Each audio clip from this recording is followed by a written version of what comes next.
What is up? Matt right here, and today we actually get to work on the Supra. Yeah, I've been really kicking butt on this Porsche and shop stuff. It's kind of stuff I need to do, but in between things I need to actually work on my own stuff. So taking a break on this today. Wow. There we go. And we're actually gonna mess with this thing. I know it's been a minute, but I try to balance out my friends' cars and my own stuff, but sometimes my own stuff turns into shop stuff, like this insulation. But this looks pretty good. It's doing its job. It's still got a couple more spots to do, but man, I've been itching to work on this thing, and I'm sure there's a lot of other people that have been waiting for me to work on it too. So we're gonna jump back on track. I don't even know where to start. I guess we're gonna have to figure that out.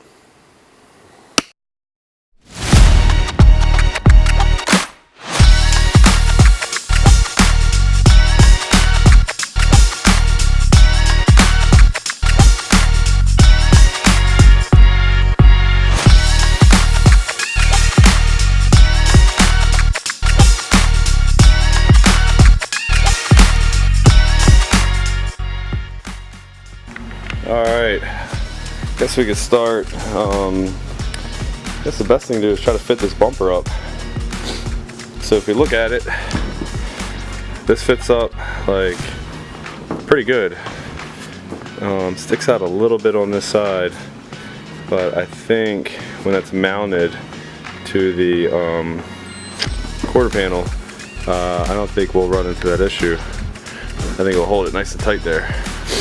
We got to pay attention to the taillight gap. Like, that looks pretty good, and when it's sitting on there, it kind of fits up to there. Like, that looks good, that looks good, that looks good, but then this sticks out like heavily. So I guess what I can do is crawl underneath here and see if I can get it to mount up on the bottom, so we know that's solid, and then we'll come around here and we'll mess with the sides. It might look like both sides need to be modified a little bit. It's kind of what I expected. This is not an OEM bumper. This bumper is made of fiberglass, and it came from Europe. Now the mold itself looks really good. All the lines look consistent and clean. I don't think I'll have to sharpen any of those up, but just the fitment issues are having a problem, and who knows why. The mold could have been used so much that by the time I got to this bumper, it might have been a little flimsier on one side. But either way, it looks like it was molded like that. It isn't a problem. I can make anything fit. It's fiberglass. Let's go check out my last Porsche video. But anyways, yeah, so let's get them out up on the bottom, and then we can figure out which side we should start cutting apart first.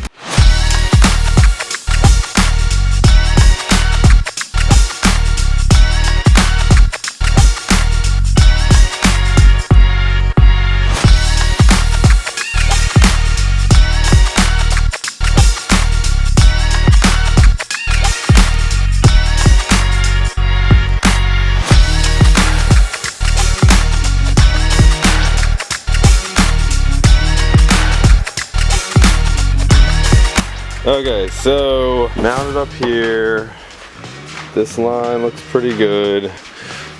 This sticking out a little bit, but I can work with it. That's where I want that to be at. I mounted a little bolt under here, I put a little push clip in here, and then I come to this side, and what the hell? Look at the gap. Like, what?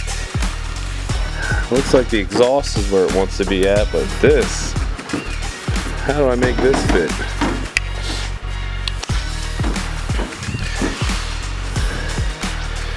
I hate to say it, I think I'm gonna be cutting this sucker all the way down here and shoving it in. I think that's the only way to make it fit.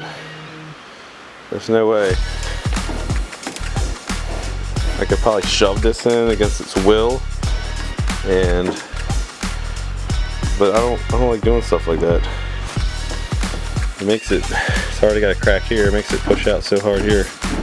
think I'm gonna have to cut this and make it fit, shorten it or something. This is probably gonna be messy. I'll have to sit back and think about this one.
That fits so much better.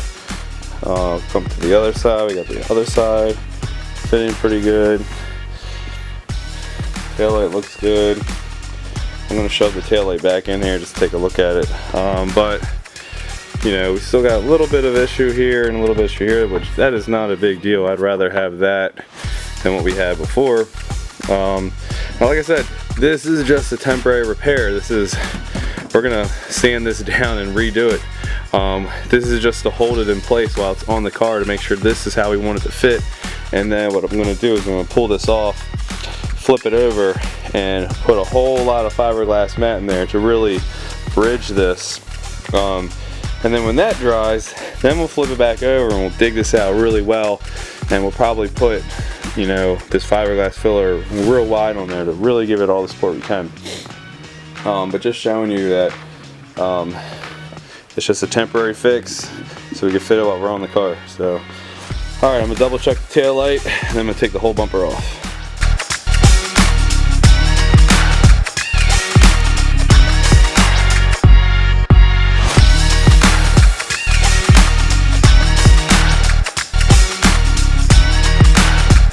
And this is about what it looks like on the inside. You can see the stuff just kind of pokes through. You can see that where I cut this, the angle here, you can see how much this had to shift in. You can see the difference here. And I mean, that's about what it looks like. You just squish that stuff in there. Now this is not, like I said, we're not going to take this and put it back on the car because this is a weak back repair. We're going to grind this all completely down. We're going to cut this and make these fit together, and then we're going to lay fiberglass mat all the way across in here. I'll probably do 2 or 3 ply just to really hold these two pieces together. So I'm just showing you what it looks like on the back side.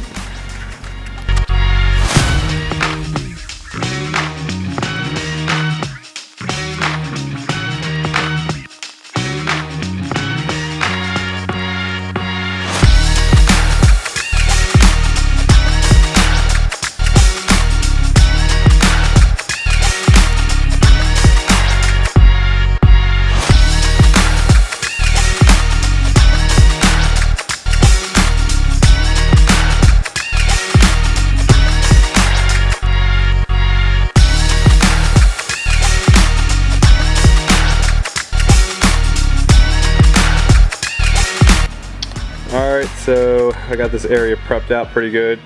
I kind of take my little belt sander and I like bevel it and just kind of angle it in there. I just want to groove it out a little bit just to give something for the fiberglass to lay into. Right here I cut these so they fit up really good so I can keep my arch there. Now I cut it on the back side, which means I'm going to have to grind down the other side when it dries and it flips, and I do the other side, but it looks pretty good. And then I take the sander with 80 grit, actually I think I have 40 grit on there, and I just buzz down a large area. I'm probably going to have resin from here to here, you know, and then I have fiberglass mat across it like that. I think that should be enough to hold it. But yeah, that's how I prep it. I mean, some guys prep way more, like they'll really sand the hell out of this, and that's fine. And my way might be a lazy way, it might not be right at all, but that's what I've done for years on all my cars, and it's held just on like fiberglass pieces. Nothing real structural I've ever had to repair. Maybe something more structural made out of fiberglass, you'd repair it and really sand it to make sure you have like a extreme bite. But this is good enough for cosmetic. So, alright, I think the next step is to clean it off, and then we can lay some resin in there.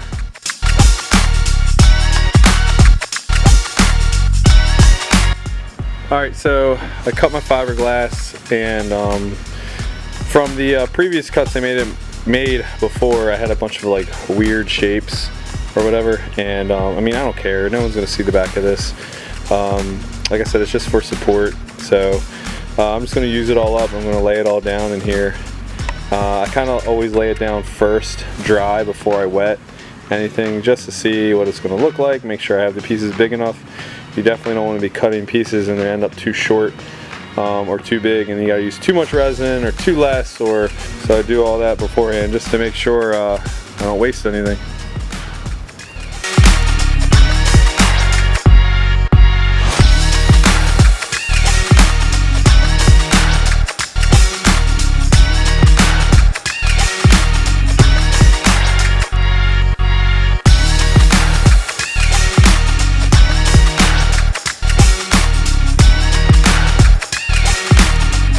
So that's about what it looks like. You know, I just make sure I press it on there and I pour the resin over it, and I get all the air bubbles out of the first layer, and then I put a second layer and I do the same thing, and then the third layer, and I just smash it all out. Now they make special tools to roll it on, which would be better, but I used them once and I destroyed them, and I'm not buying $15 tools every time I do this. It's a kind of a pain in the butt to clean them off. I just use a paintbrush and I pour the resin on there and I just spread it out with a paintbrush and I push out all the air bubbles. And when you're just trying to support like a repair or something like that and give it a strength back, it does pretty good for that, especially for something cosmetic. It's better than wasting, you know, $20 tools every time you do these. I guess I should turn the heat on. Alright, we are here the next night, and it's about what our fiberglass repair looks like. It's actually still a little shiny, but I mean, that's about as hard as it gets. So now we can flip it over and start working on the other side. Alright, so this is what it looks like. It's 30-some degrees in here. I'm waiting for my heat to kick in, so I'll run this heat lamp right behind me to warm me up. So anyway, this is what it looks like. We got a lot of uneven areas like down here. All that's got to be grinded flat, and here's going to be grinded flat. Right here my arch didn't match up too well, so I cut a slit right here so the inside actually matched up better, and then I'll just grind this edge down, and then I'll just blend that all in with fiberglass filler. Over here we're going to flatten this out a lot more and dig it out a little bit so our fiberglass lays in there better and makes it a more structural repair. Same thing for up here. We got kind of like an unevenness here, so I'm probably going to sand this down a lot and then blend that in so it all looks really good. Now, it doesn't fit up perfectly to the Supra, but once we get it back on the Supra and we mount it up really good, that's when we can start working on the fitment.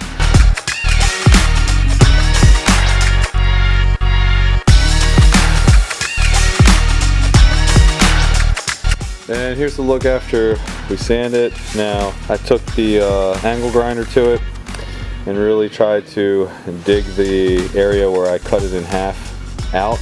I want it to like valley a little bit because I want my material to really set in there and grab each side for a really strong repair. So, all right, the next step with this is we're gonna apply, you know, some that fiberglass filler that I'm always using over it. This time we're gonna spread it out in a bigger area so we can really blend in this seam, so it makes it so much less noticeable.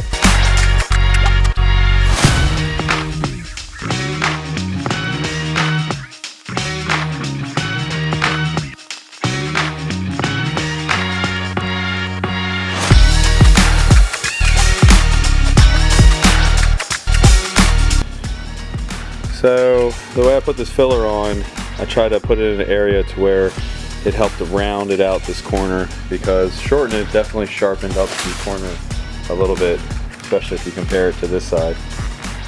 But it should be good.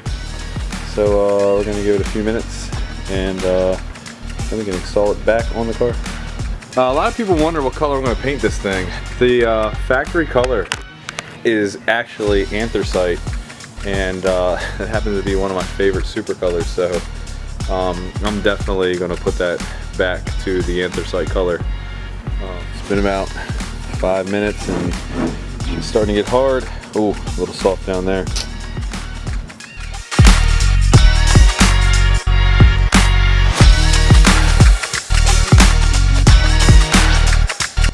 Alright, here we go. We got it sanded. It looks pretty good. It actually feels not bad. It doesn't feel bad for using a DA on it.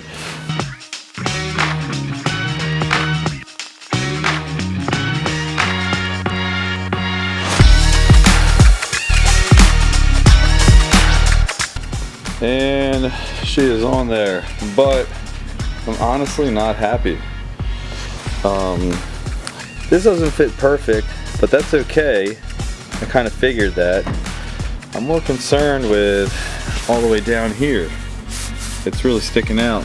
Now, I can hold this in and it looks pretty good, but it's putting a lot of pressure on the back there. I feel like at the stage that I'm at, I need to cut this now and figure it out.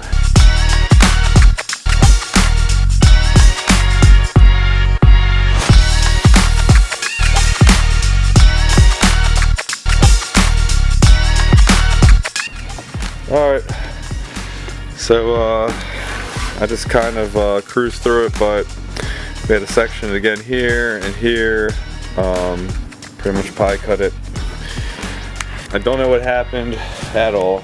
I fit this up before on the car. I thought I did everything right, and make sure I glued it on the car to make sure it worked, and the glue hardened and dried on the car.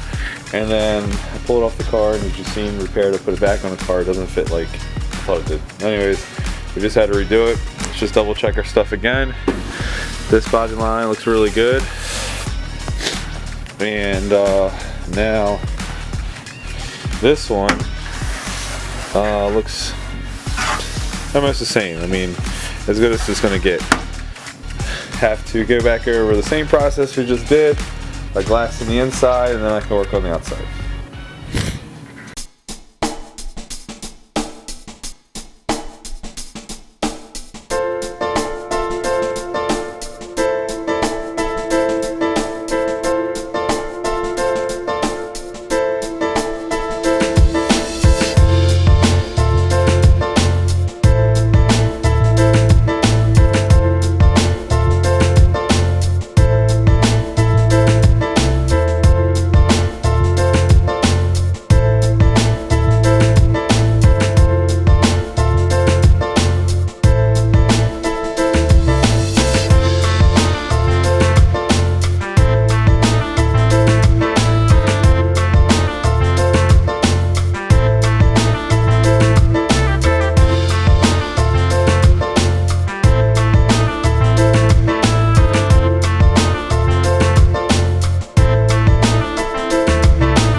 am a whole lot happier. I mean, this fits good. Like I said, when I mount it here at the bottom, that fits really good. Up here, it's a little bit of a gap, but that's nothing, man. I put a little bit of extra fiberglass filler on that. When I do the work to the quarters, when I start mudding the quarters, I'm literally going to mud them right onto the side of here. I'll pull the bumper off, cut my gap, and it literally should fit perfect. So this is a great start. My exhaust, even though this isn't the exhaust I'm going to run, but the cutout, it all looks symmetrical, looks good. And then this side fits up just as good as the other side. I'm really happy with it. All right, let's throw some taillights in here.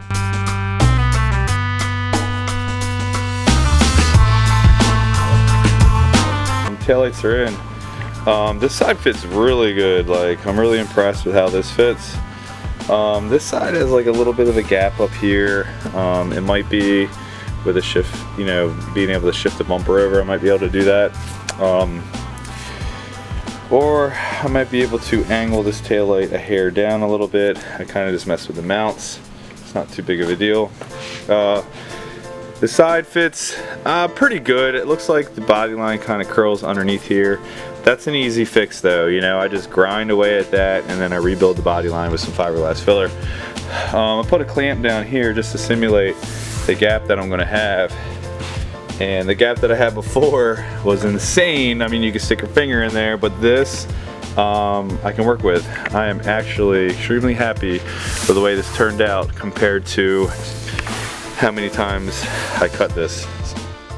That is enough footage for now. I'm gonna take it and turn it to a video so I can get this out to you. Yeah, I'm not done working on this. I'm gonna put in a couple more days, maybe another week on this thing, and that's a lot we can accomplish.